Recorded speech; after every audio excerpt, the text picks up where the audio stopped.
Okay, so I am actually really excited to be doing this, and I'm going to do it, create what I call snacks of bite sizes that for you to consume maybe throughout your day, throughout your week, throughout the month to keep you on track.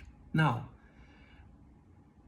what I'm going to do is create a philosophy, my philosophy for living a life that is about sovereignty, about freedom, and about expression. Because if we're free and we're expressing ourselves, in other words, we're being creative in some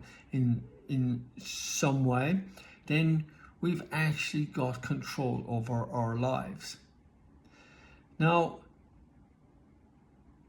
the first thing I want to look at is what would be the three things, if I could only have three tools in my kit bag to keep me focused on creating a life that is allows me to get more freedom in my life, it would be this.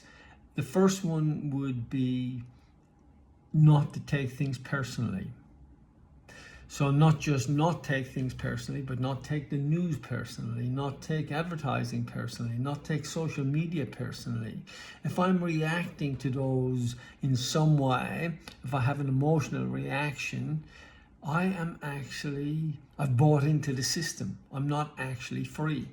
So that's the first one, and I will do many videos on this because I think it's such a massive topic. But stop taking things personally. That's including what your partner is saying to you. It's what your business partners might be saying to you. What driving in traffic. Stop making it personal. Stop taking it personally, and this will start to free you up. The second thing that I would, if there was one practice that I need to keep working on, would be gratitude. And I know there's a lot written about gratitude diaries, and I'm all for it, but it kind of was never my thing. But it's about connecting with gratitude in some way, particularly in those moments when you don't feel like being grateful. You don't feel like that you've got anything to be grateful for. It's in those moments, if you start to work on the little things. I'm grateful for the cup of coffee I had today. I'm grateful for the flower I saw in the bush as I was walking down the street. What little things can you find gratitude for? And I don't actually mean it as something up here. I mean it as, can you allow it connect in with you in some way? Like connect in with your heart in some way. Connect in with your body. That little bit of wonderment come out. I can feel it right now as I'm saying it, because sometimes I am disconnected from and I'm not able to do it.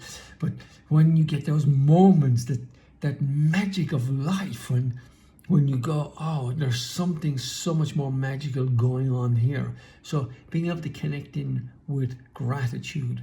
And gratitude is a really good form of a receivership, as I think Joe Dispenza talks about.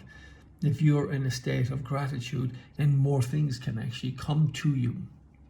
So that's the second thing. And the third thing I would be kind of telling myself on a daily basis is keep things in perspective.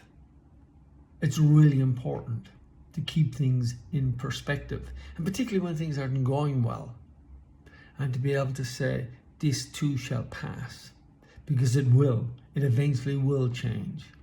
And if you keep your focus on your philosophy, which you're going to create, then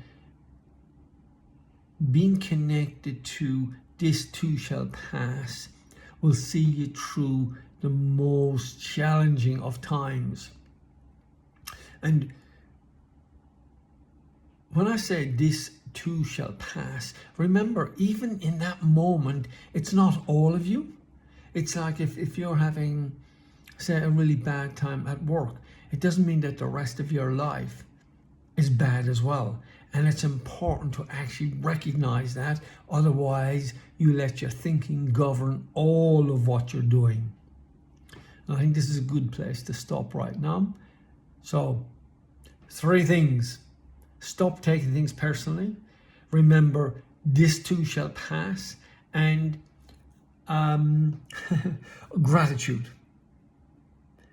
Finding gratitude even in the smallest of things. Okay, take care.